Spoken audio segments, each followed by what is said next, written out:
நான் நிறைய நாள் அழுதுருக்கேன். உங்களுக்கு தெரியுமா இல்லையான்லாம் எனக்கு தெரியல. சாமான் தைக்கும் போதோ இல்ல துணி துவைக்கும் போதோ நான் அழுது நீங்க பார்த்துருக்கீங்க. எப்படி சிக்கிரிக்கம் பாத்தியாப்பா? நான் சமையல் பண்ணுவேனா இல்லையா? நீ சாமான் அந்த தேய்க்கும் போது நான் சமையல் சமைக்கிறதுக்கும் நான் பண்ணுவேனா? ஹெல்ப் பண்ணியிருக்கேன். அதான் உங்களை இது வரைக்கும் நான் ஒரு வேளை செய்ய விடாம கூட நான் வச்சு நின்றுருக்கேன். ஏன்னா உங்களுக்கு சுகர் இருக்கு. ஐயோ! உங்களை நான் ஒரு வேலையும் செய்யாம தான் வச்சிருந்தேன். அது எப்போ நான் குறைச்சேன்னா, இது நான் இப்படி தான் செய்யணும். இது ஏன் இப்படி செய்யறேன்னு நீங்க அந்த மாதிரி என்ன அதட்டினது இல்ல. திடீர்னு அதட்டும் போது நம்ம இங்கன்னா வேலை பார்க்க வந்திருக்கோம், நம்ம வாழ வந்திருக்கோம், நம்ம பொண்ணுன்னு சொல்றாங்க.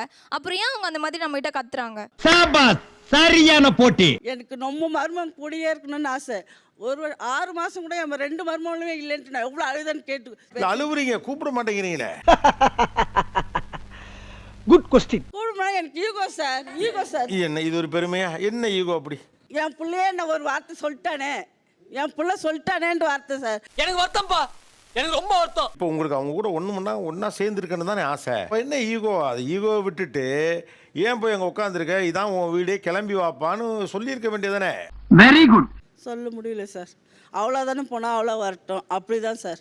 நீங்கள் அவங்க அம்மா வீட்டுக்கு 2 நாள் லீவுக்கு போகிறதா அவங்களா போகிறது. உச்சாம்பாடுறா ஒரு புது பாயிண்ட். இது இங்கே இருக்க சண்டையினால கோவத்தில் போகிறது. அவள் லவ் பண்ணி அவனை கல்யாணம் பண்ணிக்கனால சார். அவனை நம்பி தானே வந்திருக்கான். அவன் எங்கே இருக்கானோ அங்கே இருக்க வேண்டியதானே சார். அப்புறம் நான் என்ன சொல்கிறேன், ஏதோ ஈகோ அதனால் கூப்பிடலங்கிறீங்கள. இப்போ உங்களுக்கு ஈகோ இல்லைல்ல, கூப்பிடுங்க. வாமா, எங்க அத்தை கூப்பிடுறீங்க?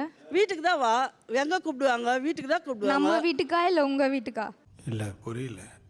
நம்ம வீட்டுக்கா இல்ல உங்க வீட்டுக்கா அத்தை? நம்ம வீட்டுக்கு. அது இப்போ இவ்வளோ நாள் ஆச்சா அத்தை உங்களுக்கு? இப்பயும் சொல்றேன், எனக்கு உங்க மேல எந்த கோவமும் கிடையாது. எனக்கு உங்க மேல கஷ்டம் மட்டும்தான்.